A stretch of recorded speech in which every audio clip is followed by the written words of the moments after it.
Good afternoon, everyone. I trust that all are safe and keeping good care of yourself.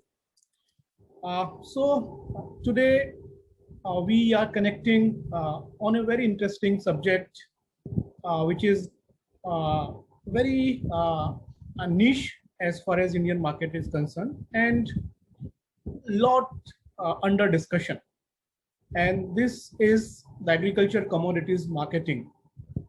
And of course, we will extend it to the derivatives market, what those markets are, what are their roles, and importance, of course, of these market in any of the economy.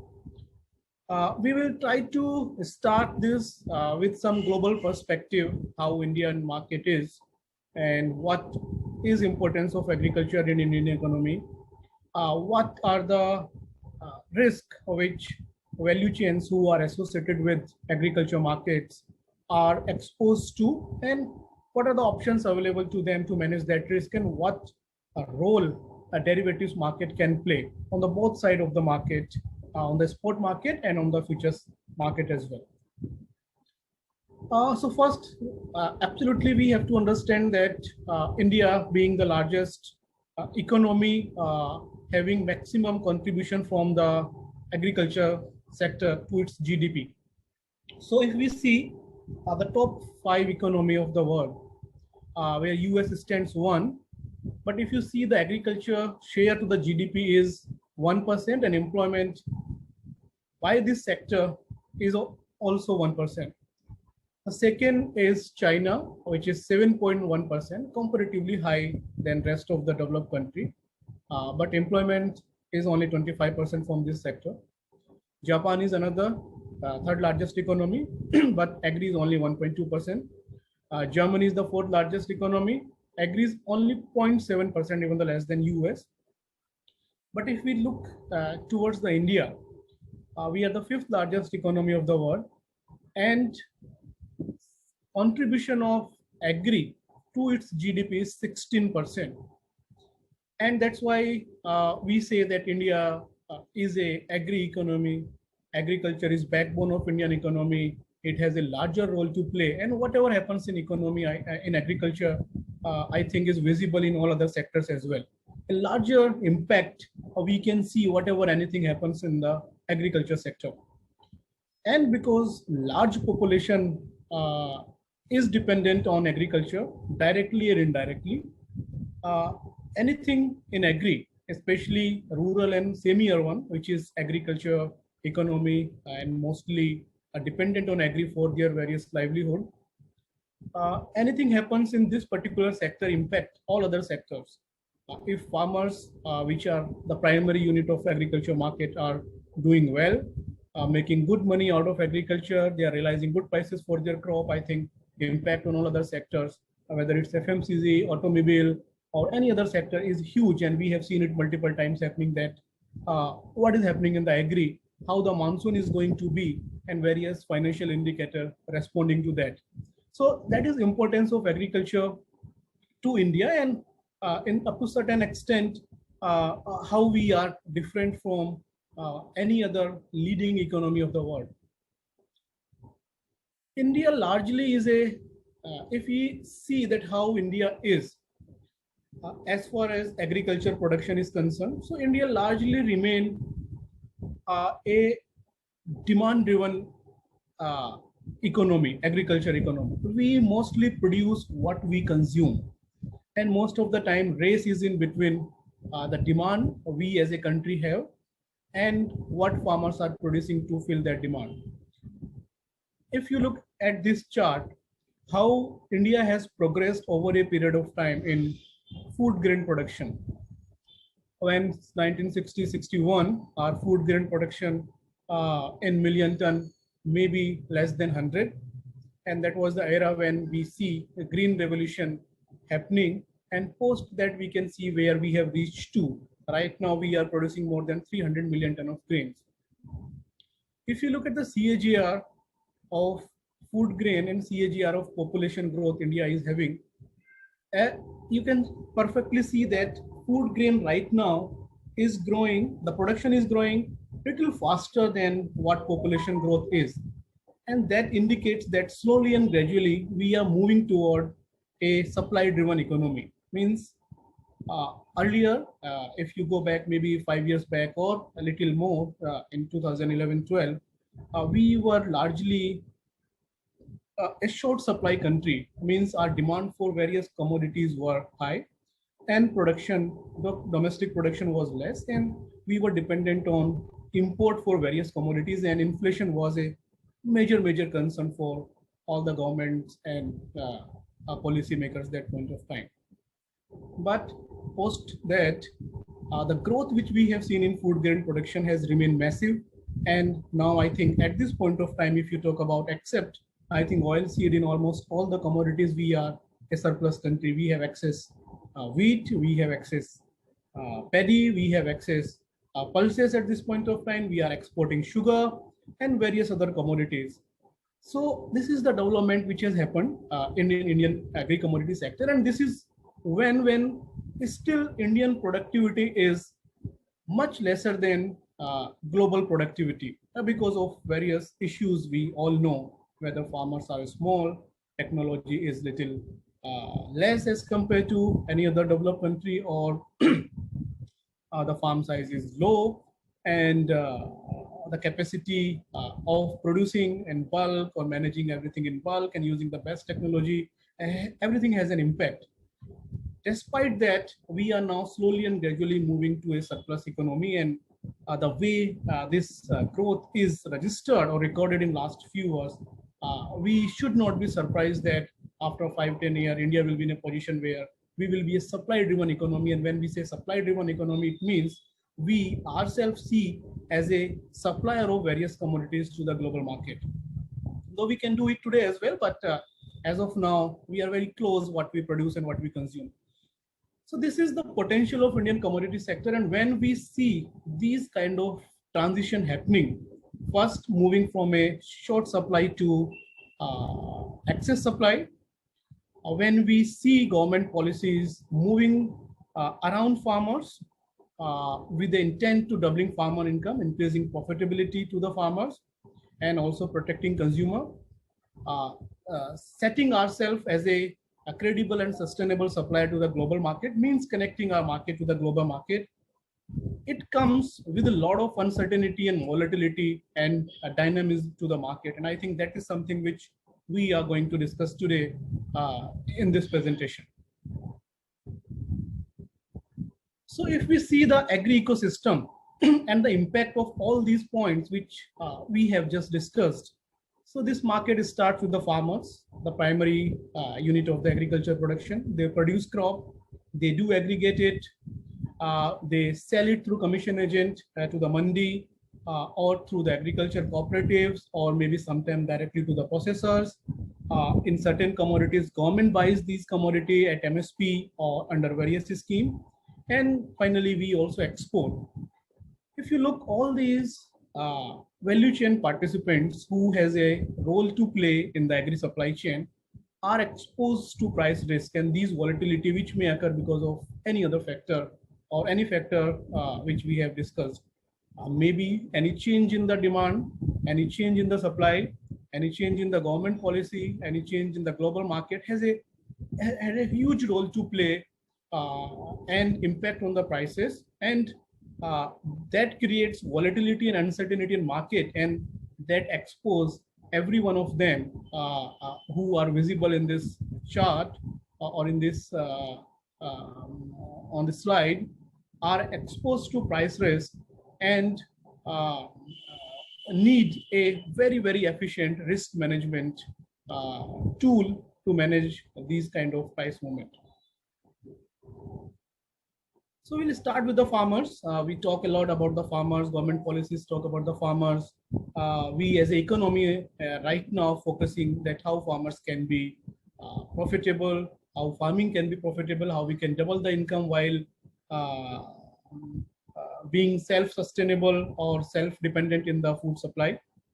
So farmer, if you see, having two kind of risk. One is yield uncertainty, second is price uncertainty, which is marketing part of the commodities. While yield uncertainty somehow is now managed by the various schemes and policies in place, whether it's a weather insurance or crop insurance or any other support which governments are doing. But largely, if you see the output side of agriculture commodities, which is price, what farmers are going to get once they harvest the crop, is still uncertain. While in few commodities, government does provide that support where they buy at MSP, but that is very limited, and only maybe in certain commodities, only 20 to 25% farmers are having access to the government procurement model. Rest of the market farmers are dependent on the market price. And when we say an open market price, they are exposed to all kind of price volatility and risk, which they can happen, which they can see while doing the marketing of their agriculture commodity. So this is something which is a very, very long-term concept in the Indian market, that what farmers grow uh, and what price they do accept at the time of a decision which they make in choosing a crop is largely dependent on the prices either they have realized last year or the existing spot market. And because agriculture commodities are seasonal commodities, they do follow a phenomena when prices are cyclic in nature. When prices are high, next year we do see production increasing, and all the farmers started growing that crop because of high prices. They have realized, yeah, they do see at this point of time, and that lead to a higher production and higher supply, then lead to the lower prices. And that's the risk farmer purchases year on year, and multiple times we have seen that a lot of noise are being made by the farmers that last year we got this price, this year we are getting this price. So still we do not have any scientific tool or the way how the farmers can manage that risk, which they have in between when they sow their crop and finally when they harvest and go to the market to sell this crop. So this is a larger risk which farmers are having. What are the factors which impact and create these kind of risk? So as we said that agriculture commodities are seasonal in nature, produced one, consumed throughout the year. So they have a price pattern and very much impacted by the demand supply. Uh, and especially country like India, when we are almost close to what we consume, any change in demand on supply have a larger impact on the prices. So carry forward stock and production of any particular crop has an impact on the prices, which need to understand and manage. Weather condition during sowing and harvesting has an impact on the supply and prices. Demand, which can come up because of any factor, which we have no control on. Change in global demand supply scenario, if something is happening in the international market, like what we are seeing post-COVID in most of the commodities, can have an impact on the prices. Change in export and import policies of ours or maybe any other country has an impact on the prices. Government policies and restrictions, which is very frequent in economy like India, where we do see sometimes imports are happening very actively, and when we produce high, imports are restricted. Sometimes exports are restricted, and all these policies, whenever they are declared, has an impact on the prices and create a risk to any of the value chain of every market. And currency is the last, especially when we are exporting or importing. Any change in currency has an impact on the prices. And these all factors create uncertainties. And when we say uncertainties, it says that prices will change. Which direction will depend kind of certainties and kind of demand supply dynamics, and it may go up, it may go down, but in whatever direction prices move, it create a risk to certain set of market participants. And that's why we always talk about the price risk management in commodities market. Just for the example, if you see, this is soybean oil seed. If you look at the prices from 2017 to now 2021, and this is volatility which we have tried to put into this chart. If you see, while in normal time volatility remains in range of 15 to 20%, sometimes even less than 10%, but there are certain time during the year when it spikes quickly on the both side, maybe on the higher side, on the lower side, but there are various spikes, and it can reach to as high as 30%. And in certain cases, like we are seeing at this point of time, it reached to 45%. When we have these kind of volatility, it creates a risk to everyone. And now when we say everyone, it may be farmer, if farmers having possession of good and they have not made a right call on the prices, they have no control on the risk management, they have no risk management policy in place, any adverse price movement can impact them. Processor of the commodity, if they want to process the commodity, they have a profit margin scenario. Any change in the raw material prices can definitely impact the profitability because the control over the output prices is very limited, and I would say is unavoidable, where you can manage the raw material prices through output prices. This is just example of maize. If you see the chart, the red one shows you how the prices of maize has remained in last 3 years. And these two shows actually the chicken prices, it's not mentioned here, how chicken prices has moved.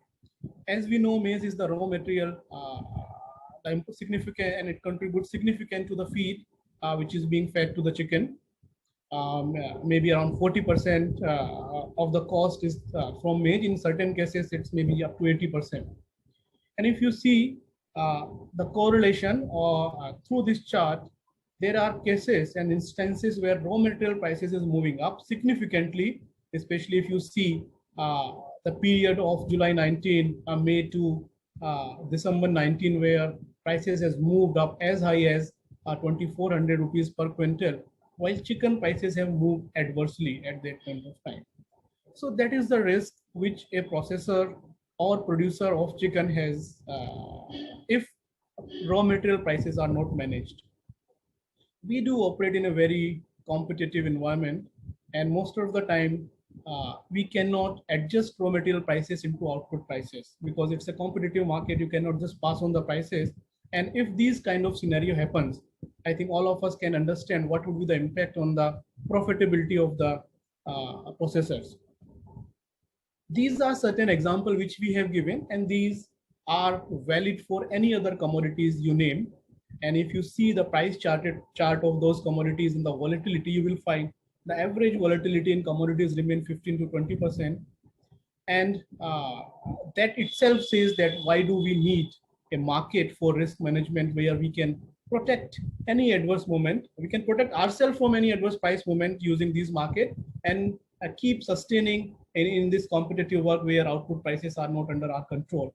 So that is the role of derivatives market which they are playing. And this is not only for the processor, every segment of agri value chain is starting from the farmers to stockists to traders and various other entities who are exposed to these commodities, maybe bank, are using these market efficiently to manage their price risk.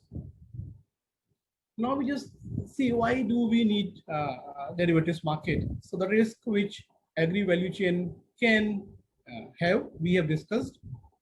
But what can we do through futures market? So first and foremost, the economic rationale of having these markets are price risk management, how we can manage the price volatility and the risk which it offers to us.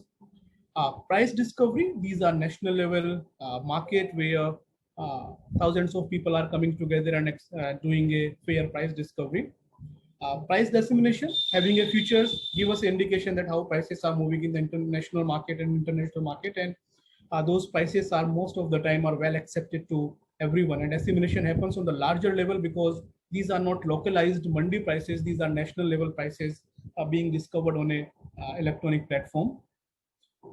It gives a integrity, counterparty risk are eliminated, which mostly happens in bilateral trade. If prices move beyond certain point and markets are high volatile, we do see multiple defaults happening. And I think using derivatives market reduces that risk to zero. Transfer of risk, the people who can have adverse impact because of price movement, they use these tools to transfer theirs to someone else who is ready to take that risk. The capital requirement is less, because here you just need to pay the margin and you are managing, you can buy or sell the larger quantity in comparison to if you want to do the same operations in the physical market. And these are regulated.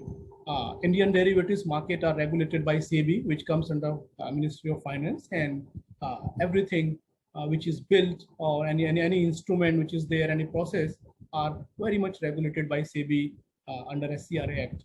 So these are the benefits and objectives of having the derivatives market. Indian derivatives market is 15 years old. We started this market 2003. FMC Forward Market Commission was the first regulator of this market, and 2015 this market was handed over to SEBI. And still it is in an nascent stage. We have seen a lot of discussion happening, a lot of developments since the time we have started this, addition of new tool, having change of the regulator, addition of new instrument, allowing new set of participants. And I think now, after 15, 16 years, we are settling up quite fairly in this space. So if you see, what does this market do? What importance it has? The role we have discussed, it is a platform for the agri value chain participants where you can come and use these tools, avail derivatives tool for risk management. But apart from this, there are various other things which this market provides, which you can see. This provides infrastructure support. These markets are well regulated. And because these are agriculture commodities and we have a delivery concept associated with this market, a huge infrastructure is required to run this market. And when we say infrastructure, these are the warehouses which are associated with exchange. And these all warehouses are WDRA approved, a class better than what normal warehouses we do see. Spot market integration, all the futures market are driven from the spot market.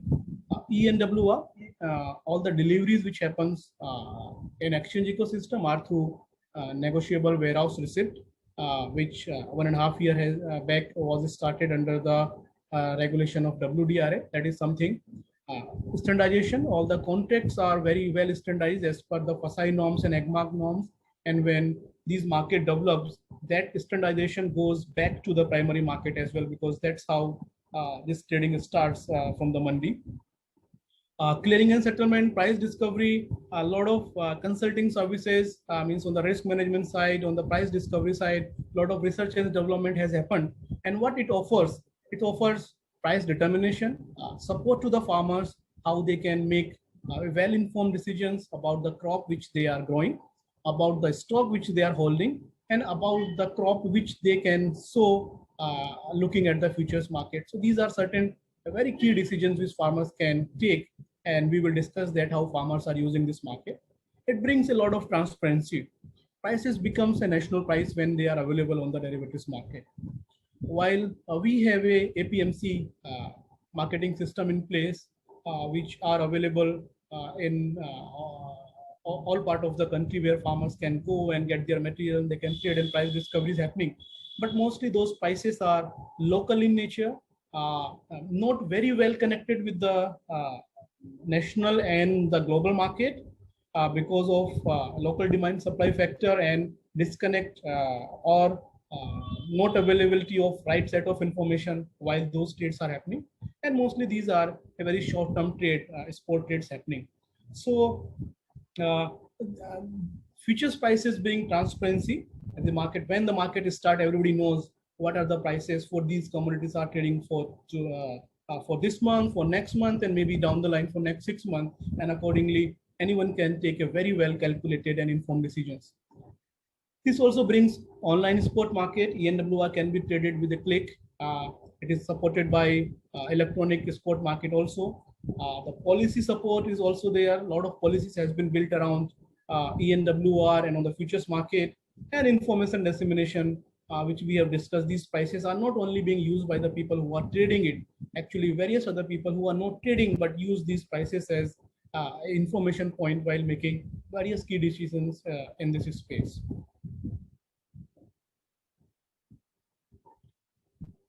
So when we say derivatives market, while we are only 15 years old, But if we go to the international market, you will find that those markets are already very well developed for agriculture derivatives market. And there are certain exchanges who are global in nature now. They decide global prices, followed by almost everyone in agri value chain. So like, and these are the certain commodities. So the major commodities which are traded globally are bean, palm oil, soya meal, wheat, rice, all the grains, cotton, sugar, kapas, coffee. And on the right side of the screen, you can see these are certain exchanges which are leading global exchanges. Chicago Board of Trade, everyone knows they are the market leader in this space. Then we have ICE, they do have certain agriculture contract which are market leader like cotton and sugar. Then we have Australian exchange. We have London Metal Exchanges, which is largely into the metals and bullions. And the new entrant into this space, who is very fast moving, very fast, growing very fast, is the China.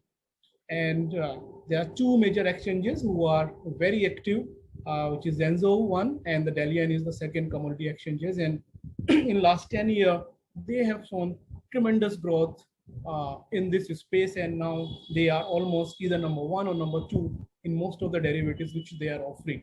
So this is the international space. And the history of derivatives market is not 5 years, 10 years. 1875 was the time when we have seen the first formalized futures trading was initiated. India always had a upper hand in that, where we started this forward and futures trading long back, not regulated in the way which like we are today. But yes, we have a presence of various regional exchanges even before national exchanges were introduced. So India has remained a leader in this space, not in that capacity what international markets are, but yes, it is a practice, and these tools are well accepted by Indian markets since last 150 years. Now we have to understand that why derivatives market are so important, we have discussed, but what kind of penetration these markets have in the global market. So there are certain commodities we have just put forward to understand that kind of penetration they have made, a development these market have seen. And if you see the open interest, which is the outstanding position, we say for a commodity across the contract month, is close to 30%, 40% of production. Means if I am producing 100 million ton and I have a developed derivatives market, 40% of that is an average outstanding position any point of time. It means at any point of time, 40% of the crop is hedged using derivatives market. So that is the size of where these market have reached to. And when we say like commodity like soybean, which is 700 million ton, or maize, which is 300 million ton production, and wheat, which is maybe somewhere around 800 million ton. And if we say 20% or 50% of the production is there, the crop is there as open interest, you can assume kind of open interest those exchanges has.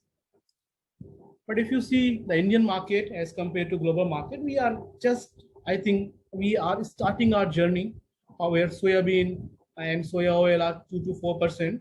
There are certain commodities where we have reached to more than 10% also, like guar seed we are, guar gum we are 12%, guar seed 4%. There are certain commodities we are 2%, 4%, 5%. So if you do comparison with the global market, I think we are still far behind from the global benchmark.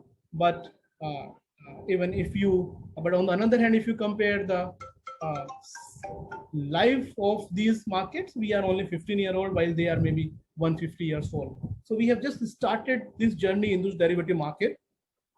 Risk management as a concept is still growing, and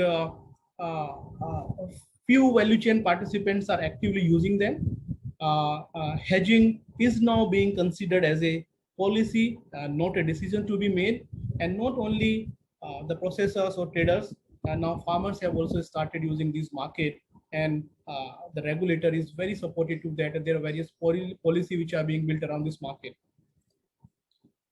So if we see that farmers, we start with the farmers, how farmers are using this market and what they can do using this market. So as we discussed that farmers are mostly exposed to price risk in 90% cases. When they sow their crop, they do not know what prices they are going to get. While they know the productivity, they know the cost which is going to be there for this crop, and they have an expected price in this mind. So like even in this case, if we see, which is maize, my cost is 1100 rupees and price expected by the farmer suppose is 650 and I want a 1700 rupees per quintal price. Now this is my expectation as a farmer, and this expectation may be because of the price which I have seen last year for the maize at what I have sold, or maybe the current market when I am making a sowing decision in the month of July. But there is no way where a farmer can say in the month of October, this is the price I'm going to get. And I think that is something which is a point of concern for everyone, that farmers keeps on talking about their profitability. We also keep on talking about the farmers' profitability, but the prices are market driven, and most of the farmers are exposed to that market related risk in absence of any price risk management policy. And now with derivatives market, we are helping farmers to use these tools and hedge their price risk. I will focus a little more on this slide. So what we have seen now, FPOs coming to the ecosystem. While for individual farmers, it was difficult to be part of exchange ecosystem and do direct trading. Maybe only few who has larger crop land holding and they produce crops in the larger size. Most of the farmers remain away from this market because of these challenges. But after FPOs, we have seen a lot of changes in farmer behaviors. So in last 5 years, we have seen almost 500 FPOs have associated with exchange. They do hedge their crop, means when they harvest, just before harvest, they lock a price for their crop and they realize that price by delivering either on exchange system or using derivatives market to manage price risk and selling their material wherever they want to. Using futures market. Recently, we have introduced one more tool, which is options, where farmers can buy a put option by paying a small premium, and they can lock prices for their crop at the time of harvesting itself. And by paying that premium, they are actually protecting them. They are ensuring themselves a minimum price for their crop. So for an example, if I am growing corn in the month of July, and for the month of October, I see prices of 1800s are trading in futures market, I can lock that 1800 rupees after paying a premium, which may be in range of 4 to 5% of the prices. And by paying that premium and buying the put option, what I am ensuring that minimum prices for my harvest will be 1800 rupees. If prices goes below 1800 rupees, I will get that difference from the futures market. So I am protected if prices goes down. But if prices moves up, I as a farmer must not lose that opportunity. So in put option, even if prices moves up, farmers are eligible to get that benefit by selling their material at the higher prices in derivative market. So these are some recent tool, which is options trading, we all know, has been added or allowed to the derivatives market, and now farmers have started using this market efficiently. The next one is NERL. This is something new which has been initiated 2 years back. Earlier, we have a demat system where commodities were converted into electronic form, and that was trading, and all the delivery on exchange system was happening in the demat form, like we do see in the equity market. This concept has been further improved to ENWR, which is exchange specific negotiable warehouse receipt, where these goods which are deposited into exchange system, you can see how that happens, are converted into warehouse receipt, and through electronic platform, you hold those goods in your account as a farmer. And these are regulated by WDRA, which is Warehouse Development Regulatory Authority, or the warehouses are registered under WDRA. quality norms for these ENWR are also connected to FSAI and ECMARC. So there is standardization, and these are tradable as fast as any of the dematted share you have. Means you can just transfer it to some other account with a click. These are managed by very professional warehouses, which and in the warehouses which are very highly sophisticated and modern infrastructure, are regulated jointly by like exchange specific ENW are jointly regulated by clearing corporation, by NCDEX exchanges, and by the WDRA, and of course by the regulator. So this is much more stringent system to manage the quality. We have audit trail how the commodities are moving. These are well regulated, easy to finance. Banks are much more forward to finance these ENWR. These can be delivered on the exchange system, so farmers are always connected, or any of the holder of these ENWR directly connected to the national market, and whenever they do want, they can sell their ENWR at a national price. These are now also being integrated to eNAM. So I think these are going to be a slowly and gradually building up as a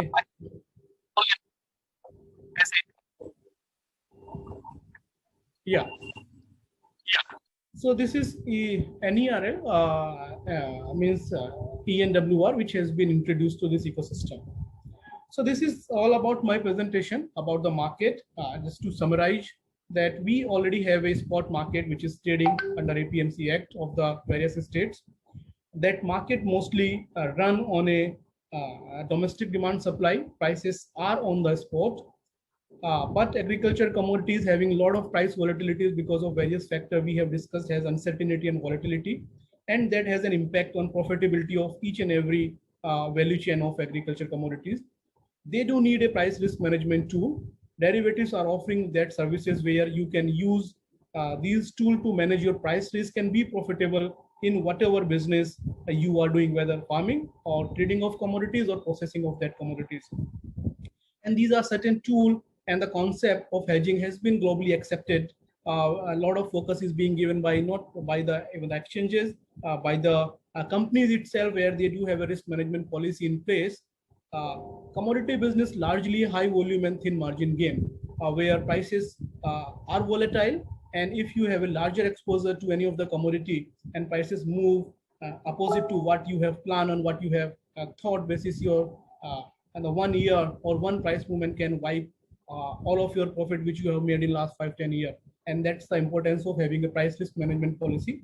Globally, most of the processing, trade house, even the banks push a lot to risk management by the people who are exposed to this kind of volatility. In India, it's slowly and gradually growing and developing. There are certain commodities which has moved to global benchmark in terms of open interest and volume. There are certain commodities which have not yet grown to that level, but now all the pieces being plugged in, whether it's ENWR, FPOs building up, and we are seeing consolidation of farmers, and they have their participation have also started coming to exchange, and a lot of focus from the regulator, banks, and other policymakers on risk management. I think this market will slowly and gradually develop to the next level and will provide, will deliver the exact rationale for what these markets are meant for. So this is from my side, Krishna. Thank you very much, all of you, for this patience listening, and we can discuss if there is any other question and doubt over this. Thank you. Thank you so much, sir. That was a wonderful presentation and brief oversight as to what NCDEX is basically about and what role it is playing in the entire food and agribusiness sector in India at present. So we have several questions that have come up during the registration process, as well as some of them have written in the chat box. So without further ado, let me just start with the first question. Mr. Ramakrishna has written, what are the measures NCDEX is taking to improve physical deliveries percentage in the trade? Okay. So first of all, I would like to start that futures market are primarily meant for risk management, right? Deliveries are incidental in futures market and are there just to ensure that futures and physical market remain aligned to each other. And that's the role of physical delivery on the futures market. But even in that case, there are deliveries which are happening on the derivatives market, and each month we do see 70 to 80,000 MT of deliveries happening. We have enough number of delivery center as connected or linked to our various commodities where you can come and deliver. We have close to 1.1.5 million ton of space available with us for these deposits, and we keep on promoting these deposits to the farmers and traders whenever it suits.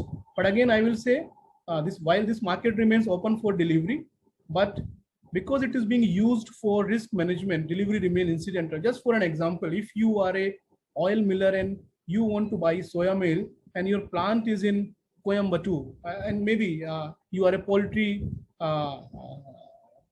unit in Hyderabad and you need soya meal and you are exposed to soya meal prices, and soya meal prices are directly correlated with soybean. So if you want to hedge sitting in Hyderabad, your requirement is in Hyderabad while futures market is trading for Indore, you just need to lock the prices for soybean at Indore and any adverse price movement being managed by the futures market, and you can do that physical operations in Hyderabad itself. So just for an example, I will further elaborate because this is very important, and most of the time we face this question that why deliveries are not happening in the futures market. So if you are sitting in Hyderabad and you see prices are at 4,000 rupees and prices at Hyderabad is 4,100 rupees. Now you want to buy 5,000 MT of soybean for your further requirement of meal. You buy 4,000 rupees Indore beans. You are buying 4,100 rupees at Hyderabad because that is the freight, we can assume 100 rupees. Now after 2 months, when actually you need that good soybean at your plant in Hyderabad, prices suppose move to 4,500 rupees at Indore. So your prices at Hyderabad should be plus freight, which is 4,600 rupees. So if you have not hedged, the only option left with you is to buy at 4,600 rupees at Hyderabad.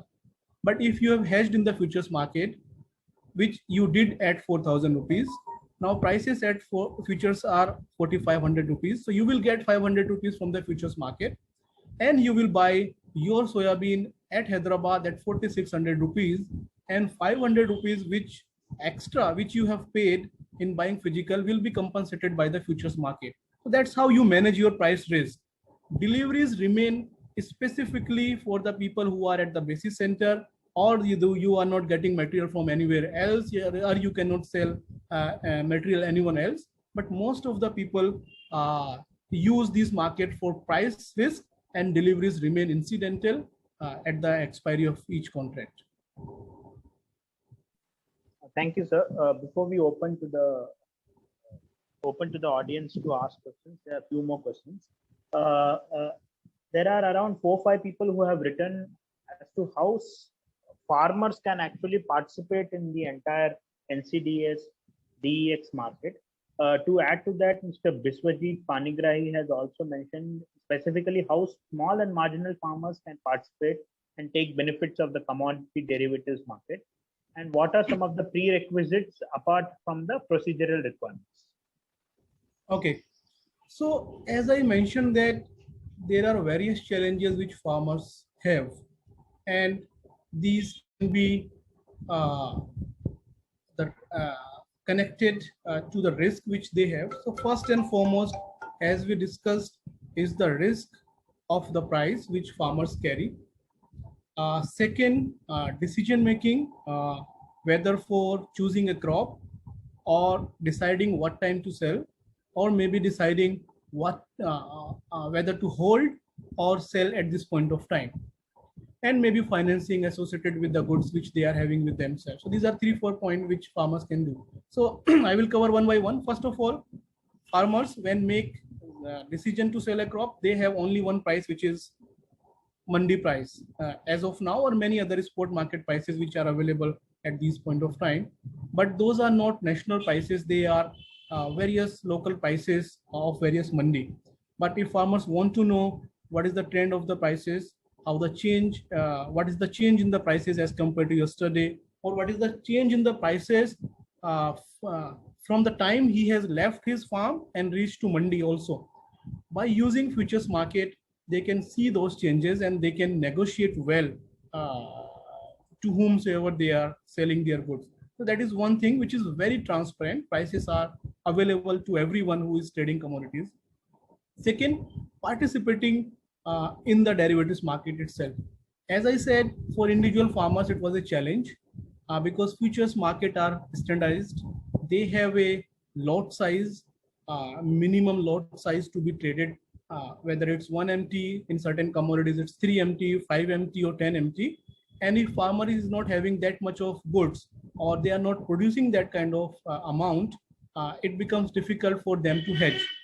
And third remains the formalities which they need to do, the PAN card requirement, Aadhaar card requirement, and the mandi licenses if they want to deliver, or GST if the commodity is under GST.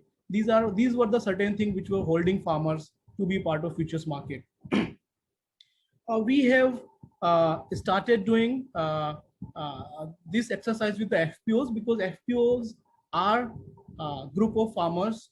They have 100, 200, 500 members with them. They are registered as an entity. They do have a PAN card with them, Aadhaar card, and any of the document which are required to be an active client. Various supports are being extended by the exchanges and regulator to these FPOs so they can come. So using FPO tool, farmers can come, and actually they are coming to the market, they are hedging, they are selling their material. So like for an example, in case of maize, we have our contract for Bihar where farmers are coming and at the time of harvesting or just before harvesting, they are locking their prices, they are selling futures market against their expected production, their member production, and they are delivering also on the futures market. So that is something happening. Recently options have been launched and we have extended our support to the farmers where they can buy put option, which I have discussed during the presentation. They can lock a minimum price even at the time of sowing itself. And that we did in 2 crop at this year for chana and mustard seed, where farmer locked their prices at the time of sowing itself. And they decided what is their profitability at the time of sowing itself. And if prices remain low, they were supposed to get compensated by the future mechanism, which did not happen. This year prices remain up and they went to the market and sold their material. So this is something which we are pushing. A lot of financial support is being extended to these FPOs. Awareness is being created to these FPOs, not only by us, a lot of resource institutes who are dealing with the farmers, agri-input companies, government departments, NABARD, NAFED, all these are also working closely to educate farmers about this market and increasing their participation in this market. Thank you, sir. We have Mr. Umang Duggal from IIFT. He has written, what are the NCDX measures in place to onboard as many farmers as possible to boost their price equity? Also, how does NCDX plan to rope in institutional buyers and attract them to the exchange, purchase the farmers' produce? And in addition to that, I would like to add to his question as to whether the pandemic, COVID lockdown, and the entire situation since March of last year, has it impacted NCDX in any way? And if yes, how you have dealt with it? So as I mentioned, a lot of efforts are being made to connect large number of farmers through FPOs. Supports are being extended by exchanges in terms of hand-holding, awareness creation using various resource institutes, NGOs, government department, NABARD, to create awareness about this market. Financial support, if they want to deliver on exchange platform, if they want to trade on exchange platform, a lot of benefits in terms of fee waiver, discounting various costs is also available there. And till date, we have already connected 500, 600 FPOs as a client on exchange platform, and out of them 250, 300 already traded. So this is a very positive development which has happened over a period of time. And I think now we have this number of FPOs, a lot of awareness is there among the farmers. There are few FPOs who are now trading continuously without any awareness, and they do now understand importance of this market. There are various case studies and impact which is available on our website. I request all of you go to FPO tab and go through few case studies, how these FPOs have started using this market and what benefit they have realized by doing price risk management on exchange system. Coming to your point number 2, the pandemic thing. Yes, pandemic has impacted, as we said, that mostly these markets are used by the value chain of the commodity, and if market is closed itself, there are less people who are having risk to the agriculture commodities, and that has impact on the exchange as well. But the positive point was, when everything was closed, none of the mandis were working. There was no spot prices available. Farmers were having no clue what to do, when to sell, how to sell. Even if they want to do a sell over the phone, there was no price available in absence of APMC market running. Futures was trading continuously. Even when we see the first lockdown, we are now also seeing that markets are running very well. Stabilized price movement has happened over a period of time. International impact was also seen in the prices of domestic prices, and no price point available, but futures was available, and that was being used by most of the farmers and the trade participants to do their trading activities, because plants were running, trading was happening, and we need a reference price if we want to do any kind of trade in physical or in through online platform, and futures was giving that support to entire value chain. So this is the importance of national level benchmark prices, which can be followed even in absence of the physical market. So yes, pandemic has impacted, but I think the more important is that how much it has supported at the time when farmers and value chain actually needed this market. Thank you, sir. Mr. Abhaykar wants to know, what are the effective ways to minimize the volatility of commodities in the market? So volatility, as I mentioned, is driven by various factors. So, and I do not think anyone has control over the volatility in the spot market, how prices will move. Anything, any news can impact the prices. Even a ship which is stuck in a canal has a huge impact on the commodities prices. So if we think that volatility can be minimized, no. And most importantly, we do not know what can bring a spike into the volatility. The answer here is that you can manage or counter that volatility having a risk management in place. So if you are hedged under a policy, and you have taken a right decision at the right time, I think you need not to worry about the volatility. And I think that the only rationale we have having futures market and risk management tool. So you cannot control the volatility, but you can manage the volatility for your exposure you have in that commodity which is volatile. Thank you, sir. Mr. Ugam Singh, you had raised your hand. Is there anything you would like to ask? And also other participants, now is the opportunity for you to ask. A small request, kindly unmute your mic, mention your name and quickly ask your question. Take 15 to 20 seconds to ask it. Thank you. If there is anyone, you can go ahead, right?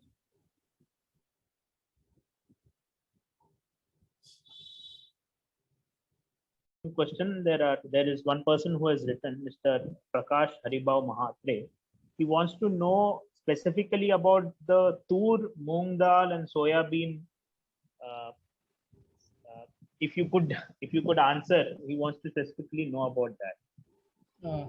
I don't know if that is a right question, but yeah. No, look, I'll say I'm looking at the comments which are there on the production and on the government target for the oil seed, but I'm saying these all are the numbers which has been planned, and any change in the plan or any change in the expectation, deviation from the expectation can lead to price movement, and in whatever way, it can go low, it can go high, and we do not have any control over that. The only thing which we can do is having the risk management tool in place and manage ourselves, our risk, using tools we available. We use health insurance to manage our risk. We use term insurance to manage our family risk. We use fire insurance, theft insurance to manage our business and infrastructure. And I think when we are, and any one of you, if you are into the market or into any organization which is exposed to price risk, you should definitely follow the tools which are available to manage those price risks rather than betting on that. If you are a processor of wheat and you are supposed to sell the floor, and the margin is 5 rupees per kg for an example, right? You cannot bet on the wheat prices, right? So you have to focus on efficiency and risk management so you can keep on making the profit from the business which is you are meant for, not by the betting on the commodity prices, which unfortunately many of the companies still do. So the example we should take from the companies which are well established, who have risk management in place, who have a policy for risk management, commodities price risk management, and that's how they are managing it. Rest of the things, whatever analysis you do and whatever strong you are into price forecasting or price expectation, any risk you are taking considering your analysis is a speculation which you are having that point of time. So that's my answer to that, Krishna. Thank you so much, sir. I think so. Since we are running out of time, we'll just, with your permission, we'll take last two questions. Sure, sure. Okay, Ms. Jaini Desai, you have raised your hand twice. Would you like to ask a question, or would you like to comment something? Yes. I would like to ask a question. Am I audible? Yes, Jaini, you are. Yes, sir. Sir, first of all, good afternoon, sir, and thank you so much for the insightful sessions. Thank you. Sir, this is Jaini Desai from Symbiosis Institute of International Business. And sir, I wanted to know, like, if you can throw some light on what are the factors that influence trade participation with respect to processors and wholesalers. When you say participation, what does it mean on the futures market or in the spot market, Jain? Yes, futures markets. Look, as I say, the participation on the futures market are mostly by the three set of people. First is hedgers, who can be anyone who is exposed to price risk, which can be farmers, which can be trader, and any of the process which you have mentioned. Second are the speculator, who are the people who bet on the prices, which 99% of the Indian agri value chain does. And third are the arbitrageurs who may just want to trade because they do see some price difference in various markets which exist. So these are a set of people. The participation in a market usually driven by the risk which is perceived by the market participation, right? Market participants. So like during the COVID time, sale of insurance has increased by 300%, right? Health insurance and medical insurance. Why? Because risk perceived by us was high. Our understanding of the risk was clear that yes, we all are exposed to a threat. There may be a risk and there may be a cost involved in if we are exposed to that disease. Similarly, participation of processors and any of the value chain depends how do they see prices, risk impacting their business and profitability, right? As I mentioned, there are people who are trading in this market with a very defined hedge policy that yes, if we are trading in this market, we will hedge ourselves. We will not take risk on the prices. We will focus on our processing, which is our core business.